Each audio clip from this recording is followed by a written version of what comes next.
একটা বিষয় স্থানীয় সরকার নির্বাচন নিয়ে কথা হচ্ছে, তাই না? আমাদের অনেক মানুষ গ্রামে গঞ্জে দেখলাম, ওদের কোথায় গেছিলাম, যে অমুক ভাইকে চেয়ারম্যান হিসেবে দেখতে চাই। যে ভাই লেখো, বিএনপির কেউ যেন এমন কোনো কথা না লেখে। আমরা কোন ভাইকেই সংসদ নির্বাচনের আগে স্থানীয় সরকার নির্বাচনে দেখতে চাই না। সংসদ নির্বাচনের আগে বাংলাদেশে অন্য কোন নির্বাচন নয়। 17 বছর রাজপথে লড়াই করেছি, আমাদের 5,000 নেতা জীবন দিয়েছে, হাজার হাজার কর্মী আহত অবস্থায় আছে। আমার মতো লোক আমি 13 বার জেল খেলেছি, এবং এই মঞ্চে যারা আছে সবাই মামলা খেয়েছে কম বেশি। এটা স্থানীয় সরকার নির্বাচনের জন্য নয়, এটা সংসদ নির্বাচনের জন্য। এখন এই যে স্থানীয় নির্বাচন কথা বলা হচ্ছে, যারা বলছে তাদের উদ্দেশ্যে বলতে চাই, আপনাদের উদ্দেশ্য দুর্বিসন্ধমূলক, আপনাদের উদ্দেশ্য ষড়যন্ত্রমূলক। কোন পরিস্থিতিতেই দেশের মঙ্গলের জন্য এটা আপনারা চান না।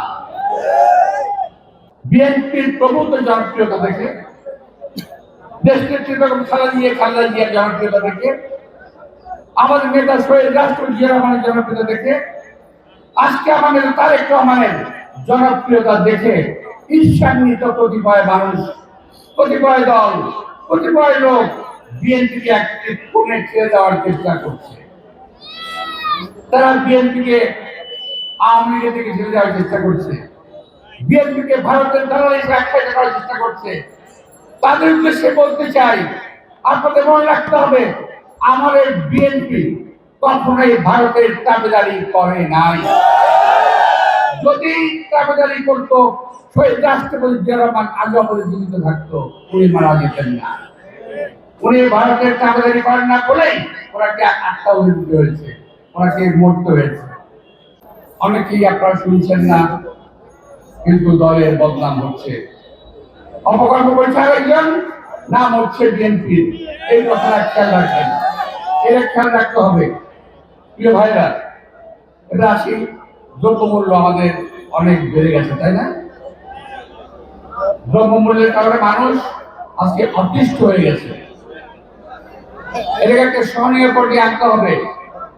এই কারণে আমি সরকারকে বলতে চাই, আপনারা সংস্কার করে কান ঝালাপালা করে ফেলেন। আমাদের সংস্কার কি করছেন আমি জানি না, তবে হাতের সামনে যে সংস্কারটা আছে, এই সংস্কারটা কেন করেন না আমি এটাও বুঝি না।